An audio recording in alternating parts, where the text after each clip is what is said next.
আসসালামু আলাইকুম সবাইকে ইএসপি ক্লাসে আবারও একবার শুভেচ্ছা। আজকে আমরা যে লেসনটা নিয়ে আলোচনা করব এটা হচ্ছে অষ্টম শ্রেণীর ইংরেজি দ্বিতীয় পত্র 2025। অষ্টম শ্রেণীর ইংরেজি দ্বিতীয় পত্রের আমরা যতটুকু আলোচনা করেছিলাম তার ভিতরে নাউনটা নিয়ে আলোচনা করেছিলাম গত ক্লাসে। তো আমরা 8 নম্বর পৃষ্ঠায়, তোমাদের বইয়ের 8 নম্বর পৃষ্ঠায় আমরা ডিসকাস দ্য কোয়েশ্চেন বিলো এই তিনটা প্রশ্ন নিয়েও সর্বশেষ আলোচনা করেছিলাম। আজকে আলোচনা করব আমরা এর পর থেকে, অর্থাৎ যেখানে লেখা আছে 8 নম্বর পৃষ্ঠা, read the section below to know more about different types of nouns. এখানে নিচে যে সমস্ত সেকশনগুলোতে নাউন সম্পর্কে উল্লেখ করা হয়েছে এই নাউনগুলো দিয়ে নাউনের প্রকারটা বোঝাচ্ছে, অর্থাৎ বিভিন্ন প্রকারের যে নাউন আছে বা নাউন যে বিভিন্ন প্রকারের হয় সেটা নিচে অলরেডি উল্লেখ করা আছে। তো প্রথমটা আমরা দেখতে পাচ্ছি যে কমন নাউন্স প্রথমে দেওয়া আছে। এখন কমন নাউন্সটা কি বা কোনগুলো সেটা আমরা একটু দেখি। These are the general names of people, places, things or ideas. Common noun হচ্ছে ওইগুলো যে সমস্ত শব্দ দ্বারায় সাধারণভাবে কোনো ব্যক্তির নাম অথবা কোনো স্থানের নাম অথবা কোনো বস্তুর নাম অথবা কোনো ধারণা প্রকাশ করে। এই সমস্ত শব্দগুলো যদি প্রকাশ পায় তখন ওগুলোকে আমরা কমন নাউন হিসাবে ধরে নিব। যেমন এক্সাম্পল হিসাবে যদি দেখি, রাইটার, সিটি, ফাক, তারপর রিলিজিয়ন। এখানে রাইটার এটা একটা কি বোঝাচ্ছে? ব্যক্তি বোঝাচ্ছে। সিটি এটা একটা স্থান বোঝাচ্ছে, প্লেসের নামটা শহর নাকি গ্রাম, এটা একটা স্থান বোঝাচ্ছে। পার্ক এটা একটা স্থান বোঝাচ্ছে। তারপর রিলিজিয়ন এটা একটা অবস্থা বোঝাচ্ছে, যেটা আমরা কোন ধর্মের অনুসারী সেটা আমরা যখন বলি এটা একটা অবস্থা বোঝাচ্ছে, সে কোন অবস্থায় আছে বা তার ধর্মটা কি, এটা একটা অবস্থা বোঝাচ্ছে। যাই হোক, আমরা স্পষ্টভাবে ক্লিয়ার হলাম যে কোনো ব্যক্তি বা কোনো স্থান, কোনো বস্তু কিংবা কোনো ধারণা দ্বারা যদি কোনো শব্দ প্রকাশ করা হয় বা ওই শব্দ দিয়ে যদি কোনো ব্যক্তি, স্থান বা বস্তু বা কোনো ধারণা প্রকাশ করা হয় সেটাকে আমরা কমন নাউন হিসাবে ধরে নিব। এতটুকু বুঝলে হবে। এখন আসো প্রপার নাউনটা কি। প্রপার নাউন্সটা হচ্ছে this type of noun has to features. Proper নাউনের দুটো ধরন আছে। প্রথম ধরনটা হচ্ছে ইট নেমস স্পেসিফিক, অর্থাৎ যেই নামটা আমি উল্লেখ করব সেটা স্পেসিফিক কোনো ব্যক্তি বা কোনো প্রাণী বা কোনো স্থানের নাম বা কোনো বস্তুর নাম অবশ্যই হতে হবে স্পেসিফিকভাবে। এক। দ্বিতীয়টা হচ্ছে যেই নাউনটা আমি বলবো স্পেসিফিকভাবে সেটা শুরুতে অবশ্যই ক্যাপিটাল লেটার হতে হবে, অর্থাৎ বড় হাতের অক্ষর দিয়ে শুরু হতে হবে। যেমন উদাহরণ হিসাবে যদি আমি দেখি, রবীন্দ্রনাথ ঠাকুর, যেমন রবীন্দ্রনাথ ঠাকুর একজন ব্যক্তি, স্পেসিফিক নামটা বললাম নির্দিষ্টভাবে, যে অন্য কারো নাম না ধরে রবীন্দ্রনাথ ঠাকুরের কথাটা বললাম। তার নামের প্রথম লেটারটা কি? আর, এটা বড় হাতের। যেমন ঠাকুরের প্রথম লেটারটা কি? টি। এরপরে প্যারিস, এটা একটা দেশের নাম বা স্থানের নাম, তো এটার প্রথম অক্ষরটা কি? ফি। প্রথম লেটারটা ফি, তার মানে এটা একটা বড় হাতের। তারপর আরেকটা স্থানের নাম, যেমন ঢাকা, এই ঢাকা লিখতে প্রথম লেটারটা কি? ডি। ডিটা কি? ক্যাপিটাল লেটার, বড় হাতের। ইসলাম এর প্রথম লেটারটা কি? আই। আইটা কি ছোট হাতের না বড় হাতের? অবশ্যই বড় হাতের। তার মানে আমরা ক্লিয়ার হলাম প্রপার নাউনের দুটো ধরন রয়েছে। একটা হচ্ছে স্পেসিফিক বা নির্দিষ্ট জায়গার নাম বা ব্যক্তি, বস্তু যেটাই হোক নির্দিষ্ট হইতে হবে। দ্বিতীয়ত হচ্ছে সেটা অবশ্যই শুরুতে বড় হাতের লেটার হইতে হবে। তাহলে আজকে আমরা প্রপার নাউনও জানলাম। এরপর আসি একটা চার্ট। সেটা কি? নিচে বলা হচ্ছে the chart below shows examples of common nouns and proper nouns. উপর আমরা দেখেছি যে কোনটা কমন নাউন কোনটা প্রপার নাউন সেটা প্র্যাকটিক্যালি আমরা দুটো ডিভাইড দেখতে পাচ্ছি। এই দুটো ডিভাইডে আমরা আলাদা করে আরেকটু দেখি, আরেকটু কিছু উদাহরণ। যেমন কমন নাউন কোনগুলো? রাইটার, টিচার, বয়, সিটি, ম্যাঙ্গো, তারপর স্কুল। এটা একটা কমন নাউন, সাধারণ কোনো ব্যক্তি, বস্তু, প্রাণী বা ধারণা, এই সমস্ত জিনিসের নাম প্রকাশ করে, সেটা হচ্ছে কি কমন নাউন, সাধারণ নামগুলো। ওকে, এখন প্রপার নাউন কোনগুলো? একটু আগে বলেছি, যেটা অবশ্য কোনো ব্যক্তি, বস্তু, প্রাণী বা যেটাই হোক না কেন সেটা স্পেসিফিকভাবে সুনির্দিষ্টভাবে নামটা উল্লেখ করতে হবে, প্লাস সেটা শুরুতে অবশ্যই বড় হাতের লেটার থাকতে হবে। যেমন হুমায়ুন আহমেদ, এটা শুরুতে হুমায়ুনের নামটা কি আছে? বড় হাতের। আহমদের ক্ষেত্রে বড় হাতের লেটার আছে, প্রফেসরের ক্ষেত্রে বড় হাতের আছে, আব্দুরের ক্ষেত্রে বড় হাতের আছে, রাজ্জাকের ক্ষেত্রে বড় হাতের আছে, আব্দুর রাজ্জাক, এটা একটা কমন নাম। শুভ, এটা একটা নাম, তার প্রথম অক্ষর বড় হাতের। তারপর খুলনা, একটা স্থানের নাম, এটার প্রথম অক্ষর বড় হাতের কে। তারপর ল্যাংড়া, এটা একটা স্থানের নাম, এটা বড় হাতের। তারপর আইডিয়াল হাই স্কুল, এটার প্রথম অক্ষর বড় হাতে। তাহলে আমরা এটা দিয়ে কি বুঝতে পারছি? তাহলে আমরা কমন নাউন কোনগুলো, প্রপার নাউন কোনগুলো, আশা করি ধারণাটা ক্লিয়ার হয়ে গেছে। এরপরও যদি তোমাদের কিছু জিজ্ঞাসা থাকে অবশ্যই কমেন্টসে জানাবে। এরপর আমরা আলোচনা করব অ্যাবস্ট্রাক্ট নাউন। অ্যাবস্ট্রাক্ট নাউন বলতে এটা বোঝাচ্ছে গুণবাচক নামটা। সোজা অর্থটা বলে দিলাম, যে সমস্ত শব্দগুলি দিয়ে সচরাচর গুণ বুঝাবে। কি বুঝাবে?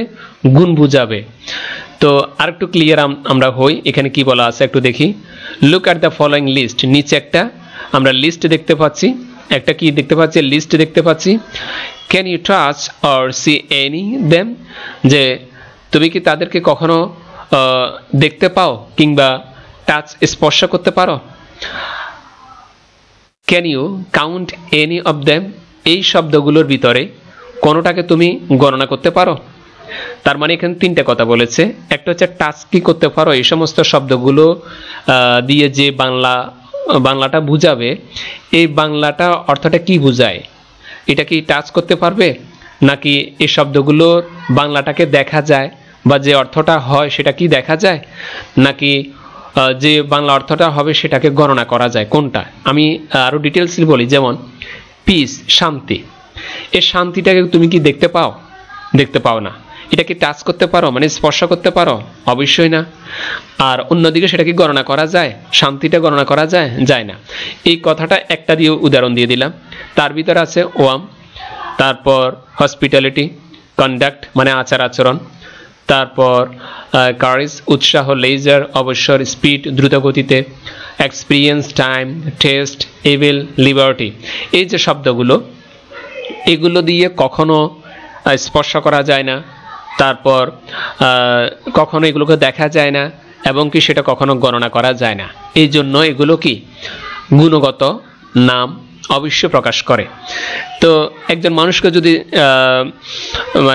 যদি জিজ্ঞেস করি আপনার দিনকাল কেমন যাচ্ছে, ভালো যাচ্ছে কিনা খারাপ যাচ্ছে, তখন সে উত্তর যদি বলে মানে পিস, গোয়িং অন পিস, ঠিক আছে, ভালো যাচ্ছে, তো এই যে ভালো যাচ্ছে কথাটা, এটা তার অবশ্য কি গুণবাচক একটা বিষয়, খারাপ বাচক না, গুণবাচক।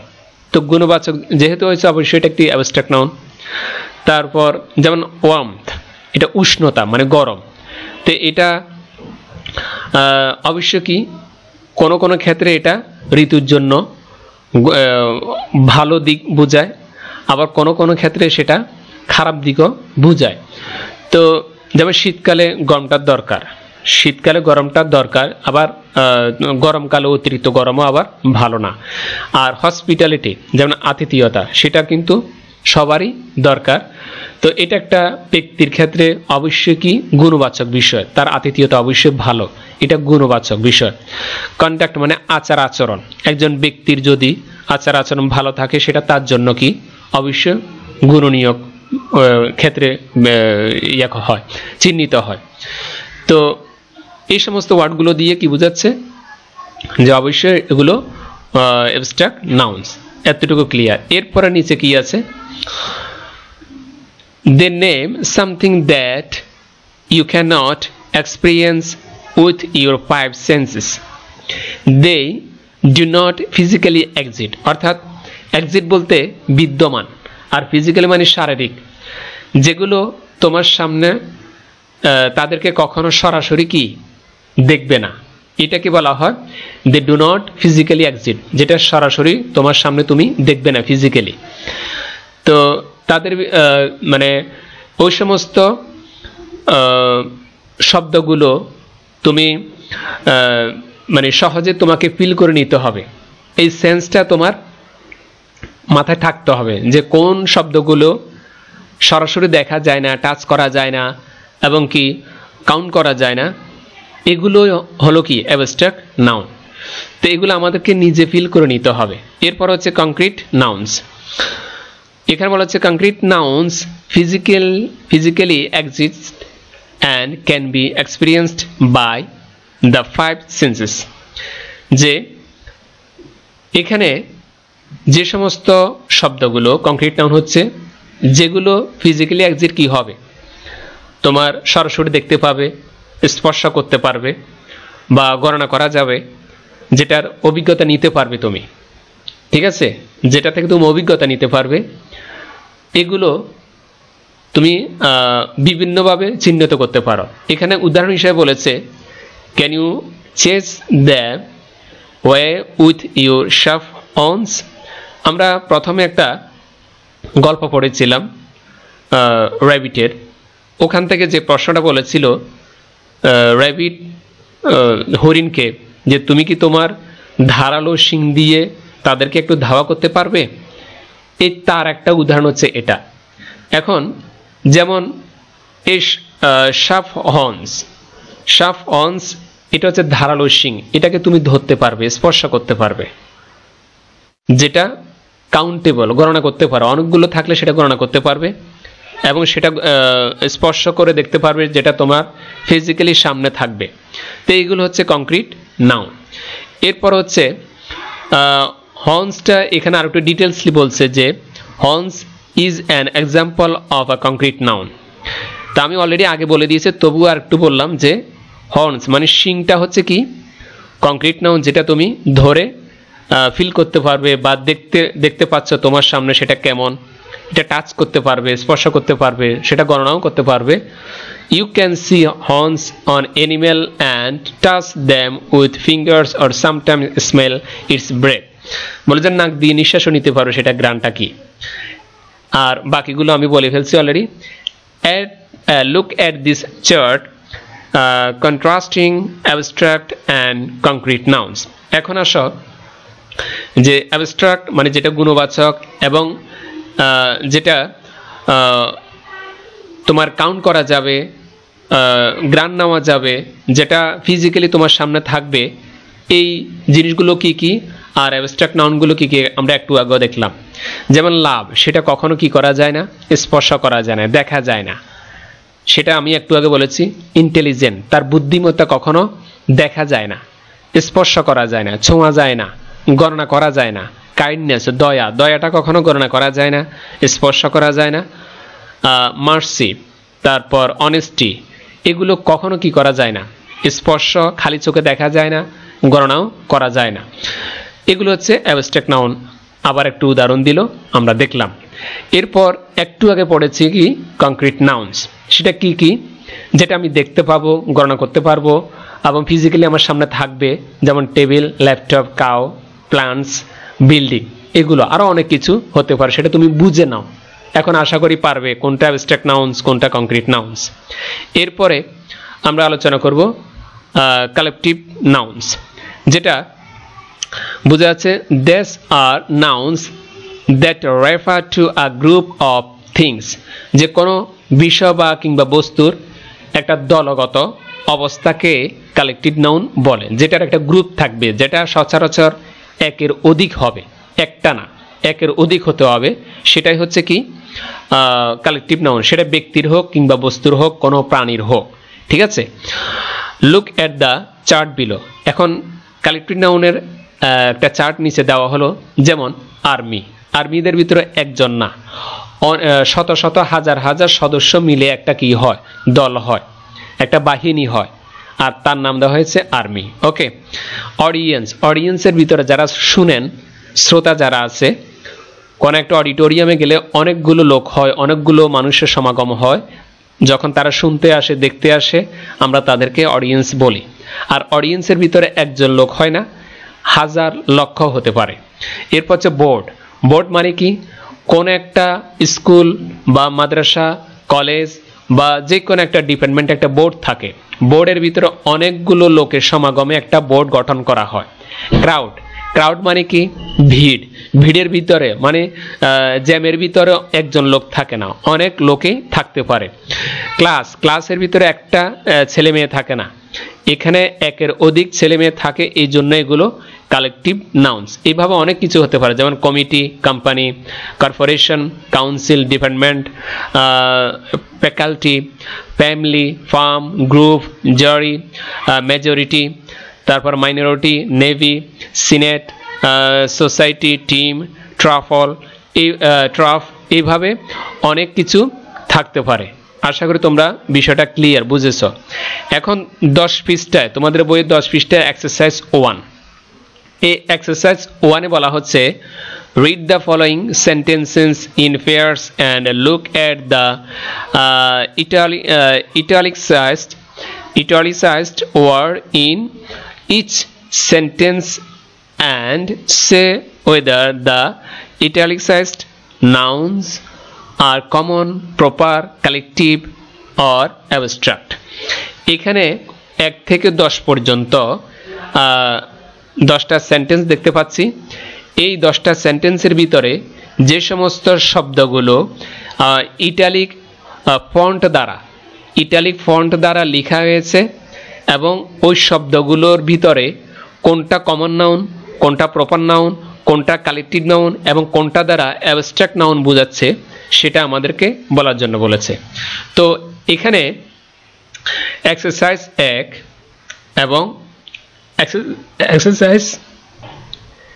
এক্সারসাইজ 2, তারপর আছে তোমার এক্সারসাইজ 3, এরপর আছে আবার এক্সারসাইজ 4। তো আমরা প্রথমে এক্সারসাইজ 1 নিয়ে করি।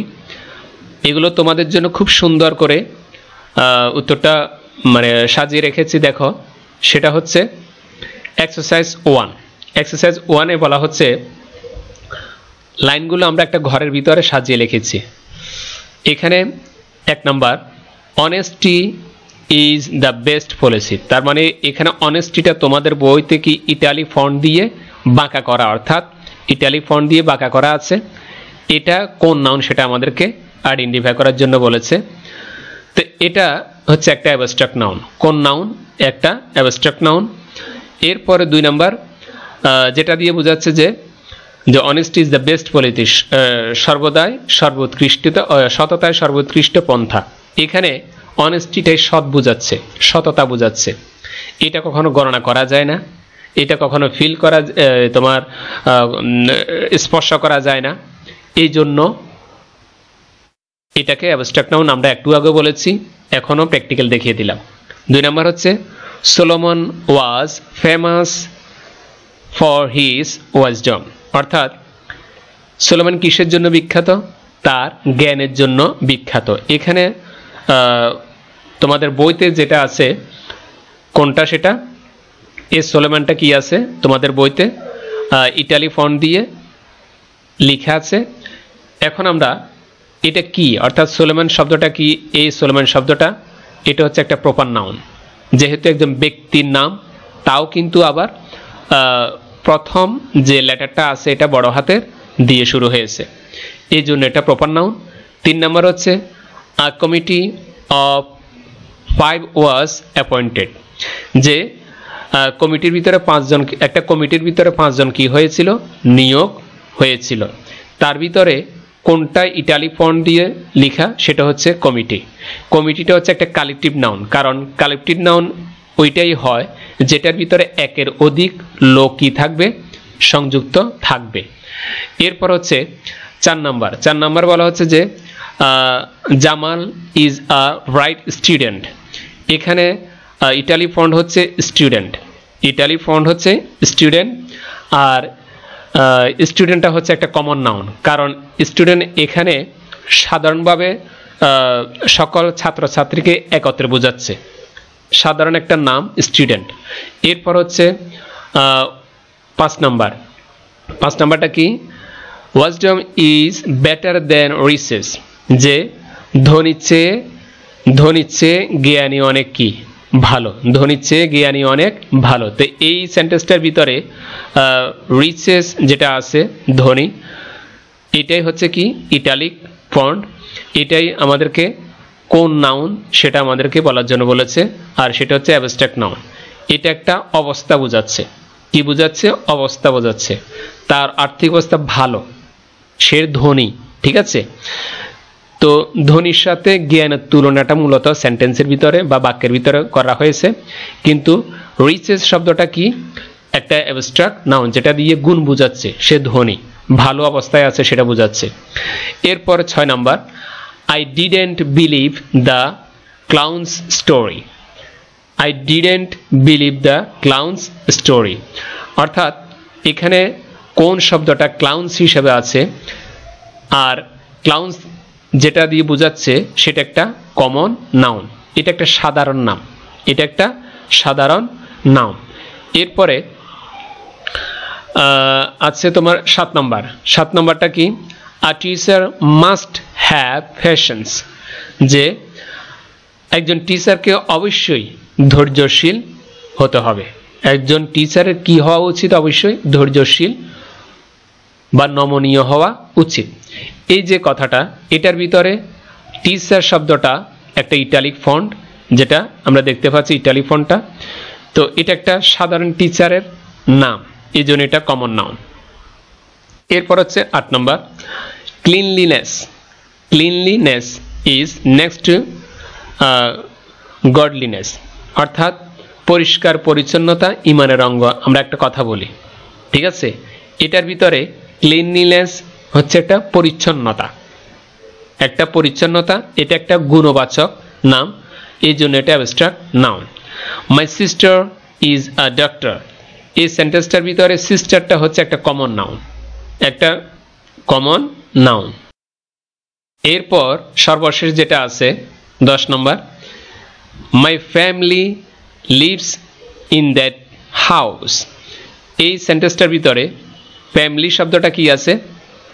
ইটালিক ফন্ট দিয়ে লেখা আছে, এটা হচ্ছে একটা কালেকটিভ নাউন, কারণ একটা ফ্যামিলির ভিতরে কখনো একজন লোক থাকে না, অনেকগুলো লোক রয়েছে, সেজন্য এই শব্দটা দিয়ে একাধিক ব্যক্তিকে বোঝাচ্ছে, এই জন্য এটা কালেকটিভ নাউন। ওকে, আমাদের এক্সারসাইজ গেল। এরপর আমরা বইতে দেখি যে এক্সারসাইজ 2 এ কি বলা আছে। 2 এ বলা আছে যে circle the proper nouns and underline the common nouns in the following sentence. নিচে 1 থেকে 5টা বাক্য আছে বা সেন্টেন্স আছে, এটা ভিতরে অর্থাৎ 1 থেকে 5-এর ভিতরে যে সমস্ত শব্দগুলো রয়েছে বা একটা লাইনের ভিতরে যে সমস্ত শব্দগুলো আছে, ওই সমস্ত শব্দগুলো কোনটা প্রপার নাউন কোনটা কমন নাউন সেটা আইডেন্টিফাই করতে হবে। একটা প্রপার নাউন আর একটা কমন নাউন বের করতে হবে কি থেকে? 1 থেকে 5 যতগুলো সেন্টেন্স দেখতে পাচ্ছি এখান থেকে। আসো আমরা দেখি। যেমন এখানে 2 এবং 3, তোমাদের বইতে আছে কি 2 এবং 3, তার মানে সাথে সাথে আমরা এক্সারসাইজ 3ও করে ফেলবো। এখানে বলা হচ্ছে প্রপার নাউন আবার কালেকটিভ নাউন, তার মানে প্রপার নাউন 2 বার করা। এখানেও বলছে 2-তে প্রপার নাউন বের করার জন্য আবার কমন নাউন বের করার জন্য, আর এক্সারসাইজ 3-তে বলেছে প্রপার নাউন এবং কালেকটিভ নাউন বের করার জন্য। ওকে, চলো এখানে আমরা এক্সারসাইজ 2 এবং 3 একত্রে করেছি। দেখো সেন্টেন্সগুলো বামের ঘরে দিয়েছি। এখানে প্রপার নাউন দ্বিতীয় ঘরে, তৃতীয় ঘরে হচ্ছে কমন নাউন, আর তৃতীয় ঘরে হচ্ছে কালেক্টিভ নাউন্স। তার মানে আমাদের 2 এবং 3-এ প্রপার নাউন এক্সারসাইজ 2-তেও আছে, এই প্রপার নাউনটা এক্সারসাইজ 2-তেও আছে, 3-তেও আছে। আর শুধু 2 এবং 3-তে ব্যতিক্রম হচ্ছে, 2-তে হচ্ছে কমন নাউন আর 3-তে হচ্ছে কালেক্টিভ নাউন্স। এখন দেখি প্রথম সেন্টেন্সটা কি আছে, যেটা এক্সারসাইজ 2-তে। To make cakes we need eggs, অর্থাৎ কেক বানাতে আমাদের কি প্রয়োজন? ডিম প্রয়োজন, চালের গুঁড়া প্রয়োজন, চিনি প্রয়োজন, সুগার অ্যান্ড বাটার, অর্থাৎ বাটার প্রয়োজন। এই যে সেন্টেন্সটা, এই সেন্টেন্সটার ভিতরে কোনটা কোন নাউন সেটা আমরা বের করব। যেমন এটার ভিতরে cakes, eggs, flower, sugar, butter, এগুলো হচ্ছে কি কমন নাউন। এগুলো হচ্ছে কি কমন নাউন। এগুলো একটা সাধারণ কোনো বস্তুর নাম, সাধারণ কোনো বস্তুর নাম, এই জন্য এগুলো কমন নাউন। এরপরে দ্বিতীয় sentence, Jefrin read Gulliver's Travels last week. Jefrin কি পড়েছিল? গত সপ্তাহে কি পড়েছিল? গ্যালিভার্স ট্রাভেল সম্পর্কে পড়েছিল। এখানে এই সেন্টেন্সটার ভিতরে জেফরিন এবং গ্যালিভার্স ট্রাভেলস হচ্ছে প্রপার নাউন, যেটা স্পেসিফিকভাবে সুনির্দিষ্টভাবে ব্যক্তির নামটা কি করা হলো? উল্লেখ করা হলো জেফরিন। আর পাশাপাশি আরও একটা দেখলাম, সেটা হচ্ছে শুরুতে সেটা বড় হাতের জে। আর গ্যালিভার্স ট্রাভেলস সেটার নামও হচ্ছে স্পেসিফিক একটা ট্রাভেল এজেন্সি কি হলো তোমার নাম উল্লেখ করলো, সেটার প্রথম অক্ষর কি? বড় হাতের জি। তার মানে এটা একটা প্রপার নাউন। এরপর হচ্ছে 3 নম্বর সেন্টেন্স, যেটা শুরুতে বলা আছে, every Tuesday in June my team tax part in a charity match. এই সেন্টেন্সটার ভিতরে প্রপার নাউন কোনটা? প্রপার নাউন হচ্ছে টিউসডে জুন। টিউসডে জুন স্পেসিফিকভাবে কোনো বারের নাম উল্লেখ করলো, তাও আবার প্রথম অক্ষর কি? বড় হাতের। আর একটা মাসের নাম উল্লেখ করলো, তাও আবার বড় হাতের প্রথম অক্ষর। এরপর যেটা আমরা দেখতে পাচ্ছি যে দ্বিতীয়টা কি? Common noun. কমন নাউনটা কি? Charity match. কমন নাউন এটা একটা সাধারণ কোনো নামের আওতায় পড়ে। এরপর হচ্ছে টিম।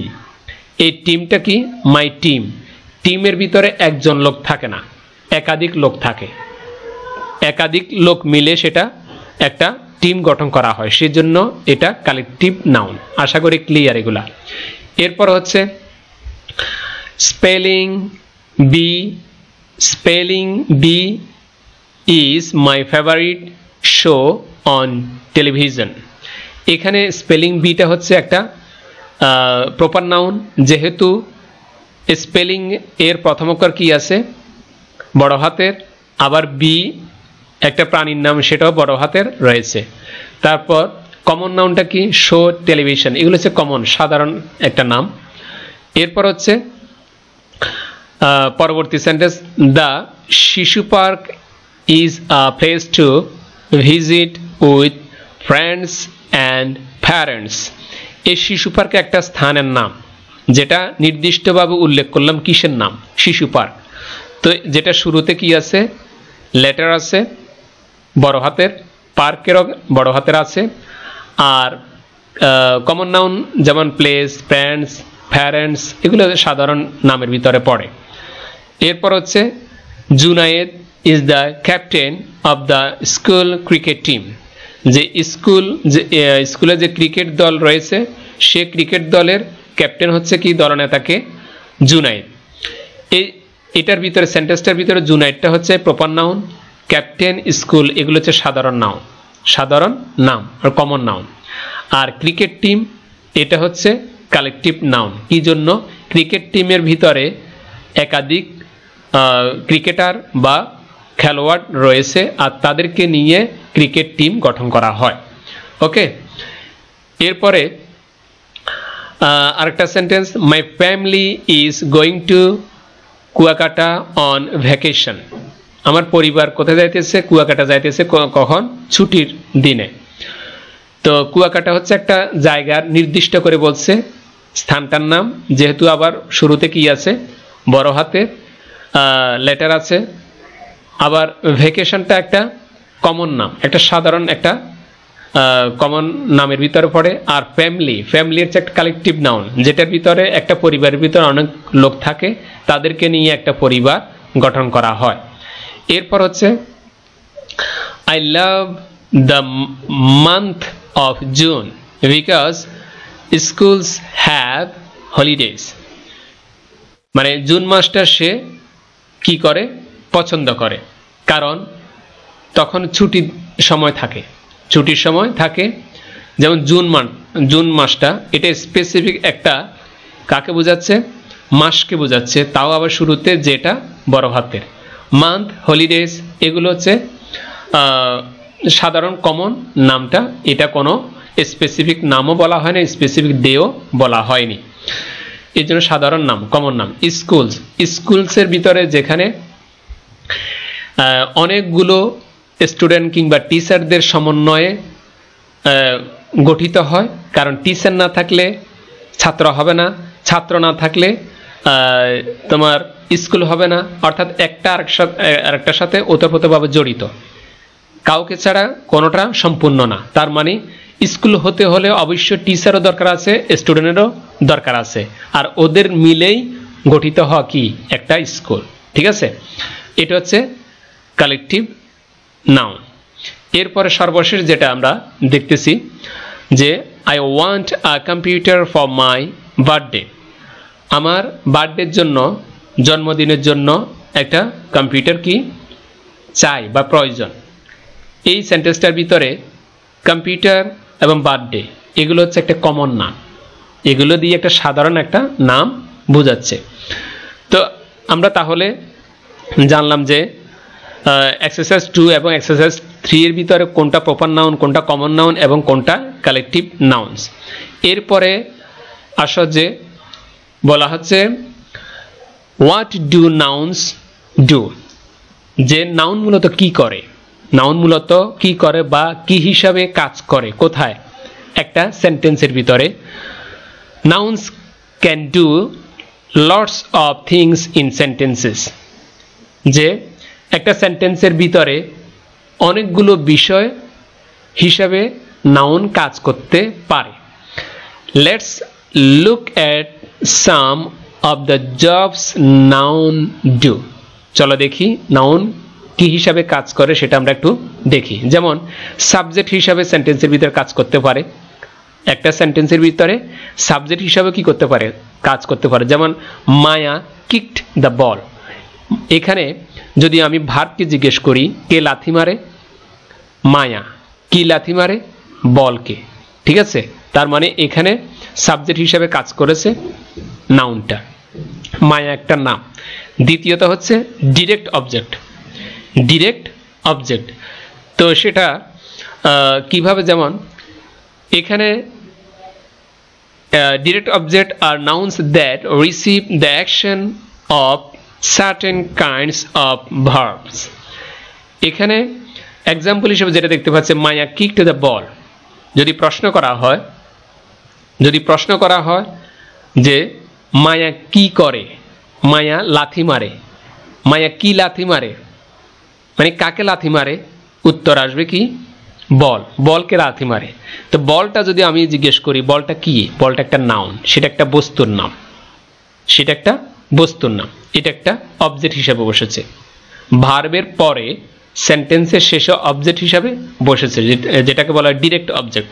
ওকে, এরপর 3 নাম্বার ইনডিরেক্ট অবজেক্ট হিসাবে বসতে পারে। তো কি হিসাবে বসতে পারে একটু দেখি। যেমন Mary kicked Joey the ball. Mary kicked Joey the ball. এই সেন্টেন্সটার ভিতরে মেরি কি করলো? মেরি লাথি মারলো। মেরি লাথি মারল কাকে? জয়াকে। এখন এই জয়াকে মেরি কিকড জয়া, মেরি জয়াকে লাথি মারল দ্য বল। এই সেন্টেন্সটার ভিতরে ইনডিরেক্ট অবজেক্ট হিসেবে বসেছে কাকে? কে, বল না জয়া? এখানে কার ভূমিকা নেই? জয়ার। কারণ এখানে তার কোনো কাজ নেই। যদি জয়াকে লাথি মারে তাহলে দ্য বল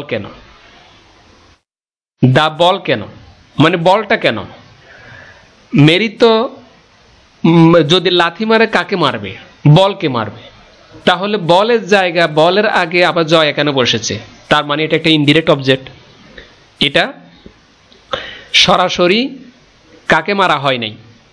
জয়াকে মারা হয়নি। তার মানে জয়ার এখানে কোনো ভূমিকা নেই। এটা হচ্ছে ইনডিরেক্ট অবজেক্ট। কিন্তু জয়াটা একটা নাম, বলও নাম, আবার জয়াটাও নাম। যেহেতু কিক মারলে বলকে মারে, ব্যক্তিকে না, তাহলে আমরা স্পষ্টভাবে ধরে নিব যে শেষের যেটা আছে সেটার গুরুত্বটা চেয়ে গুরুত্ব হবে সামনেরটার। সামনে কি আছে? জয়া। তাহলে জয়াটা এখানে ইনডিরেক্ট অবজেক্ট হিসাবে বসেছে, মেইন অবজেক্ট অর্থাৎ ডিরেক্ট অবজেক্ট না, এখানে ইনডিরেক্ট অবজেক্ট। ঠিক আছে। এরপর হচ্ছে 4 নাম্বার, অবজেক্টস অফ প্রিপোজিশনস। প্রিপোজিশনের অবজেক্ট হিসাবে কি করতে পারে? নাউন বসতে পারে। কিভাবে?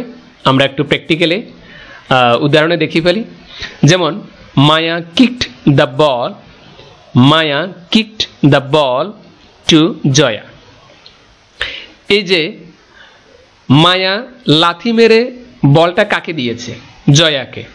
মায়া লাথি মারল, তো লাথি মেরে কি মারল? বলটা। তো বলটা লাথি মেরে কাকে দিয়েছে? জয়াকে। ক্লিয়ার? এখন জয়াকে যেতে দিয়েছে, জয়ের আগে কি আছে? টু আছে। তার মানে এটা একটা প্রিপোজিশন। তো টুটা যদি প্রিপোজিশন হয় তাহলে টু এর আগে কি, টু এর পরে কি বসেছে? জয়া। তার মানে জয়াটা একটা নাম। এই জয়ার নামের আগে যেহেতু প্রিপোজিশন বসেছে, এই জন্য এই জয়াটাকে বলা হবে অবজেক্টস অফ প্রিপোজিশনস। ঠিক আছে। যেহেতু প্রিপোজিশনের পরে নাউন বসেছে, এই জন্য বলা হচ্ছে যে নাউনের বিভিন্ন ব্যবহার সেন্টেন্সের ভিতরে কি হিসাবে কখন ব্যবহার করা হয় সেটা তুলে ধরা হয়েছে। ওকে। এরপর আছে এক্সারসাইজ 4 মানে 4। এখানে এই এক্সারসাইজটা তোমরা করবে। এখানে কি বলা হয়েছে? Identify the functions of the underlined nouns as indicated below. এখানে বলছে এ 1 থেকে 4টা সেন্টেন্স রয়েছে। এই 4টার ভিতরে কোনটা সাবজেক্ট হিসাবে বসেছে, কোনটা ডিরেক্ট অবজেক্ট হিসাবে বসেছে, কোনটা ইনডিরেক্ট অবজেক্ট হিসাবে বসেছে, কোনটা অবজেক্ট অফ প্রিপোজিশন হিসেবে বসেছে, এটা আইডেন্টিফাই কর। যেমন আমরা একটু আগে করেছি। এই যে এই 1 থেকে 4টা আমরা একটু আগে করেছি। এখন উদাহরণটা তোমাদের জন্য, এটা তোমরাই করবে। কমেন্টসে অবশ্যই লিখে দেখাবে। আর আমাদের যদি ফেসবুক গ্রুপ কিংবা হোয়াটসঅ্যাপ গ্রুপে জয়েন হতে চাও, সেখানেও আমাদেরকে লিখে দিতে পারবে। আমাদের গ্রুপে জয়েন হওয়ার জন্য ডেসক্রিপশন নিচে, অর্থাৎ ভিডিওর নিচে ডেসক্রিপশন বক্সে ফেসবুক গ্রুপের লিঙ্ক দেওয়া আছে, সেখানে জয়েন হও। আবার হোয়াটসঅ্যাপের লিঙ্ক দেওয়া আছে, সেখানেও জয়েন হতে পারবে। আর তোমাদের কাছে যেটা চাওয়া, প্লিজ চ্যানেলটা অবশ্যই সাবস্ক্রাইব করে দাও, যাতে করে পরবর্তীতে এই সমস্ত সুন্দর ক্লাসগুলো স্টেপ বাই স্টেপ তোমাদেরকে দিতে পারি। ততটুকু পর্যন্ত ভালো থেকো। আজকে এই পর্যন্ত। খোদা হাফেজ।